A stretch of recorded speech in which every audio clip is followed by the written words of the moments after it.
Hello guys, welcome to trackman's life. আজকের ভিডিওতে railway group ডির post preference medical category wise একটা list করে তোমাদের সঙ্গে শেয়ার করছি। আমার একটা ভাইয়েরই ফর্ম ফিল আপের লিস্ট থেকে এটা নেওয়া। আর ভিডিও শুরুর আগে বলছি, আমি এই পোস্ট প্রেফারেন্সগুলো আমার মন মতো করে দিয়েছি। এই রকমই সবাইকে দিতে হবে এমন কোনো মানে নেই। আমার যেগুলো মনে হয়েছে আগে রাখা উচিত এই ভাইয়ের জন্য, আমি এক্স্যাক্টলি এইভাবে সাজিয়েছি। নদিয়া জেলায় বাড়ি, একটা ছেলের পয়েন্ট অফ ভিউতে পোস্ট প্রেফারেন্সগুলো সাজানো। আগের ভিডিওগুলোতেও বলেছি, ওয়ার্কশপের পোস্টগুলো আমার সবথেকে বেশি পছন্দ, তাই আমি এগুলোকে আগের দিকেই রেখেছি। আর ওয়ার্কশপের পোস্ট যেগুলো আছে ওগুলোর ম্যাক্সিমাম পোস্টে লোয়ার মেডিকেল স্ট্যান্ডার্ড লাগে।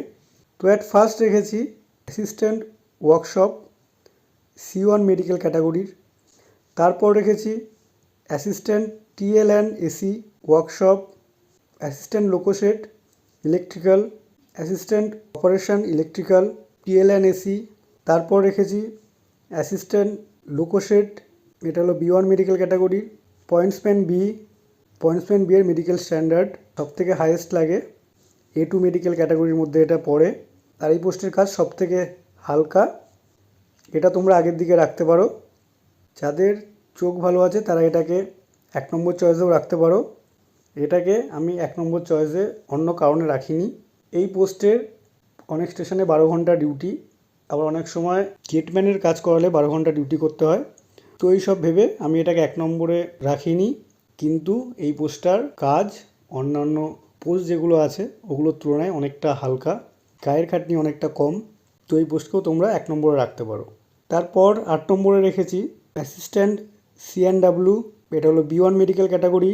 তারপর track machine A3 medical category.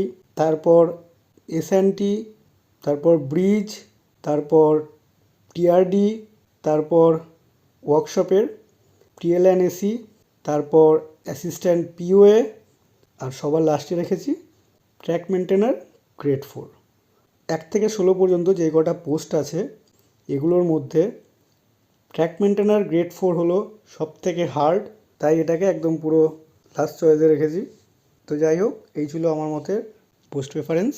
এবার যাদের চোখ খারাপ, কালার ব্লাইন্ড যারা আছো, তারা এই C1 মেডিকেল ক্যাটাগরির পোস্ট যেগুলো আছে ওগুলোকে আগের দিকে রাখতে পারো। এই পোস্টগুলোই যদি তোমরা মেডিকেলি ফিট না হতে পারো তাহলে আর কোনো পোস্টে হবে না। অনেকে আমাকে জিজ্ঞেস করেছিলে, তাই তোমাদের সঙ্গে এগুলো শেয়ার করা।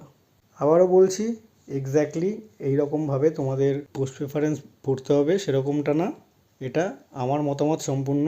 তোমরা পোস্ট হিসাবে, কাজের চাপ হিসাবে পোস্ট প্রেফারেন্স পড়ো। এখানে যতগুলো পোস্ট আছে প্রায় সব পোস্টেরই কাজবাজ কেমন হয় ওই নিয়ে অলরেডি একটা ভিডিও আমার শেয়ার করা আছে, চাইলে তোমরা আগে চেক করে নিতে পারো, তারপর পোস্ট প্রেফারেন্স পড়ো। তো চলো, bye, tata and best of lakh.